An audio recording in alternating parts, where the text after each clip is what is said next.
Welcome, everyone, to the Apoco-Larry podcast. I'm Steve. He is. Oh, I forgot what I was supposed to call myself today. I We'll have just some. call me. We'll call me just Reverend Van Beek, I guess. Okay. I Okay. was coming up with some new ones, and I forgot I was coming up with new ones. But hey, folks, we're back. Have you We're missed back. us? That's why we forgot. Have you missed Yes. us? We're Yes. back. We're back in the saddle. Yep. Here we are after a lengthy break. It's nothing you did, folks. It's all on No. us. Oh yeah. Well, we had registration for 2 weeks, and we're bringing in a new, student system, which I always want to call ERP, Enterprise Resource, Yep. but they don't usually. They call it something else. But anyway, my apologies, Stephen. So No, we are, none needed. yeah. You We're tell gonna. us where we're going, and then I'll give you some highlights. Well, folks, Larry's going to talk about how we're going to jump into First Samuel, or 1 Samuel, if you prefer that. For those of you Yeah, playing the at-home edition. yeah. And so we just finished Judges, Yep. and Samuel is the logical next step. Now, in some Bibles, Samuel is one book. In our Bible, Samuel is two books, First and Second Samuel. In some of the Bibles, First and Second Samuel is called First and Second Kings, and in others, it's called First and Second Kingdoms. Yeah, Oh. and and I think First and Second Kings is Third and Fourth Kings then, Hmm. and none of that matters at all, of course. But it what does fit is because First and Second Samuel take us about to the end of David's life. Hmm.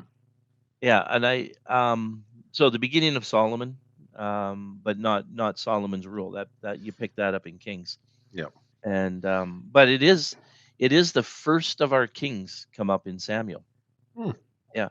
Now Samuel, um, we're going to read. He's from the country of Ephraim, and it's kind of weird because he's considered a prophet, Mhm. right, and a priest, and it throws us off a little bit because he's from the hill country of Ephraim, but in the book of Chronicles it says that he was a Levite. Hmm. Now, many scholars think that Chronicles is kind of homogenizing Samuel so that he fits the role that he was in. I get you. Yeah, but he was also a judge, so he was also a judge, and he would be considered the last of the judges. Okay. Okay. They spend a lot of time on him, and there's some very cool stuff that happens in these two books. Oh, Some very funny stuff, and yeah, yes. Yes. Well, looking forward to it. yeah. All right, folks. So we're going to start obviously at verse 1, chapter 1. Here we go. And enjoy the fantastic pronunciation I'll have of these Hebrew names. Anyway, there was a certain man from Rathaim, a Zuphite from the hill country of Ephraim, whose name was Elkanah, son of Jerham, Jerome, whatever, son of Elihu, son of Toa, son of Zuph, an Ephraimite. He had two wives. One was called Hannah, the other was Peninnah. Peninnah? How do you say that Penina. one? We usually Penina. say Penina. Penina. Penina. They're lovely. They're lovely. Yeah. Oh, that's it. I was thinking the sandwich, but anyway. Um, That's where Penina, the sandwich comes from.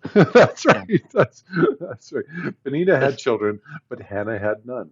And Hannah was obviously the more. No, I'm joking. So this Year, is this is the story that everybody knows, right? Because I right. think pretty much every other Mother's Day, the churches preach on Hannah Yeah. because It's you know, required readings. yeah, it's required reading if you want to be a mother. Um, Mm. so Hannah, of course, is you'll find out that he loves Hannah.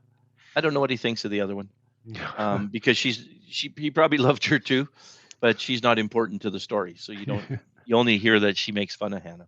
Yeah. So Verse 3. Year after year, this man went from his town to worship, to sacrifice to the Lord Almighty at Shiloh, where Hophni and Phinehas, the two sons of Eli, were priests of the Lord. Whenever the day came for Elkanah to sacrifice, he would give portions of the meat to his wife Benaiah,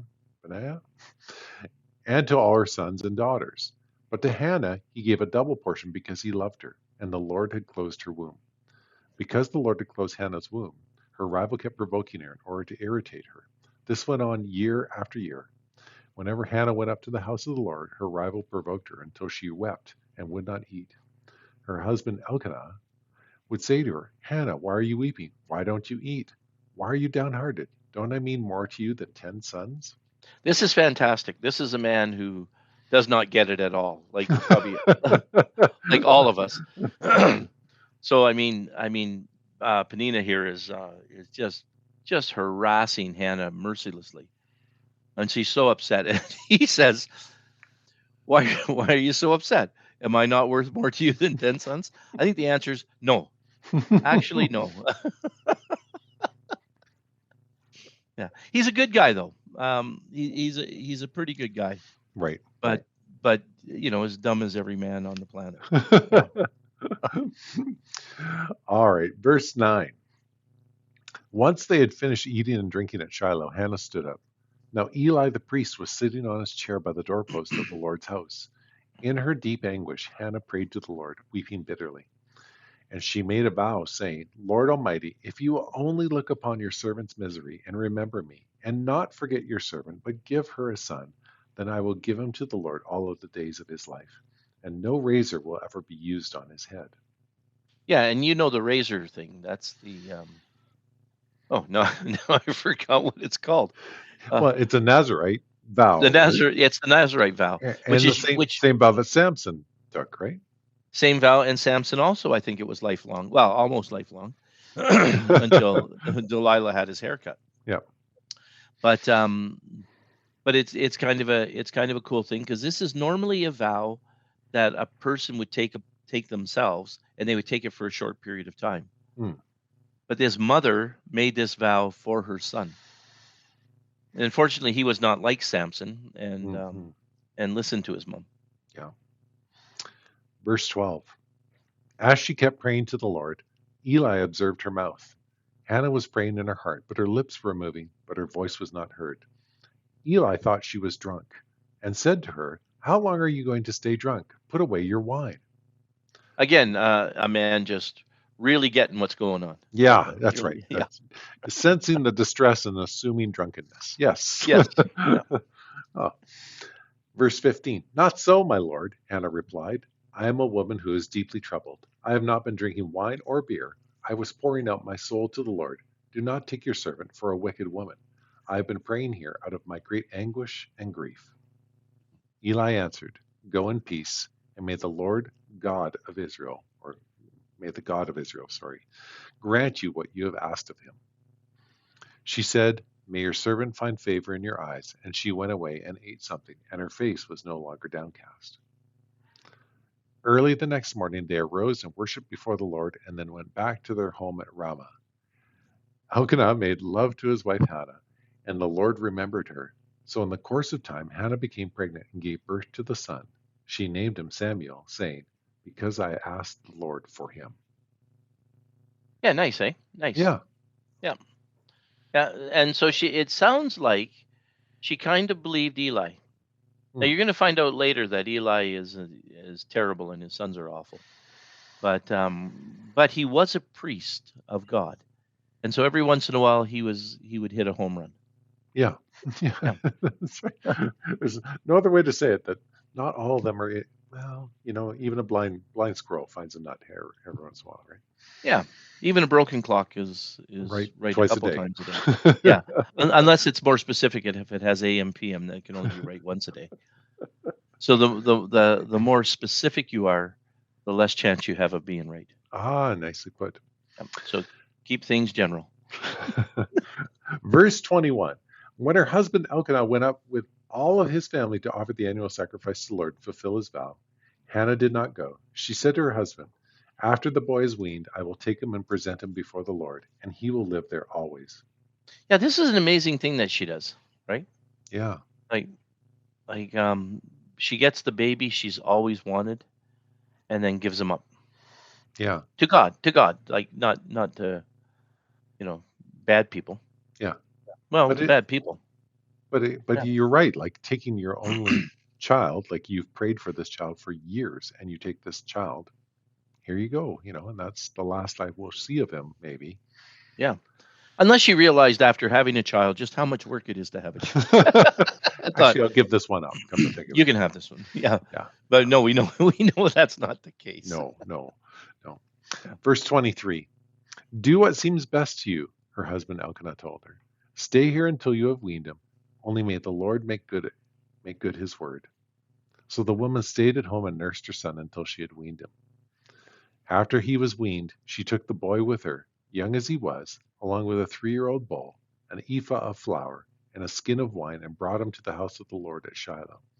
When the bull had been sacrificed, they brought the boy to Eli, and she said to him, Pardon me, my lord. As surely as you live, I am the woman who stood here beside you praying to the Lord. I prayed for this child, and the Lord granted me what I asked of him. So now I give him to the Lord. For his whole life he will be given over to the Lord. And he worshiped the Lord there. Yeah, isn't that the strangest thing? So she gives them to the priest, she gives them to Eli, and just knowing that God's going to look after him. So I don't know what Eli had in place to look after a baby. Now he would have had his own wife, because he had his own children. Maybe she looked after him. We just don't know these things, right? Yeah, But the story is about him being put with Eli, right, and of course this is the faithful mother that they always talk about on Mother's Day, you right. know, and it works. It works. You know, she couldn't have a child for so long, and then she finally had one, and she gave him to God. Now this guy is super important, to this period of time in Scripture. Hmm. So, oh, by the way, we didn't mention the authorship of this.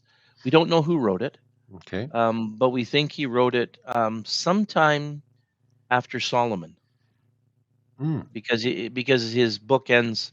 The book ends with David, like the Second Samuel ends with David. So we think it was written sometime after Solomon. Okay. Yeah. Okay.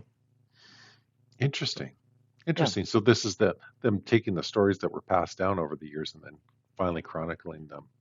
Yeah, which probably also happened with Judges, because Judges wasn't in terribly clear order. It wasn't in chronological order Hmm. necessarily. Hmm. And this is probably chronological order because it's a person's life and then the life of the kings. So that does happen chronologically. Mhm. But it was written well after the fact, right? Well after Samuel and after David. So yeah, it would have been stories that were either oral or written down that he picked up on and he put them together in a book. Yeah. Yeah. Interesting.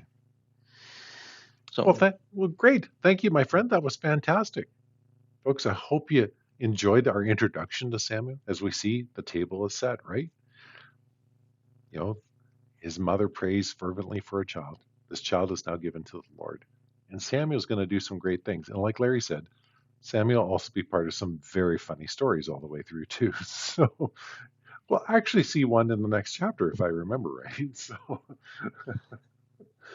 So but you folks, have to wait till next week. yes, but next week you'll hear Batman say, no, but folks, as always, we are so glad that we could do this for you. So good to be once again back in the podcast chair that we can start recording these for you again. We hope you enjoyed this series. I know I'm looking forward to it and hearing what Larry has for us. Until next time, I was Steve, he was Larry, and this was the Apoco-Larry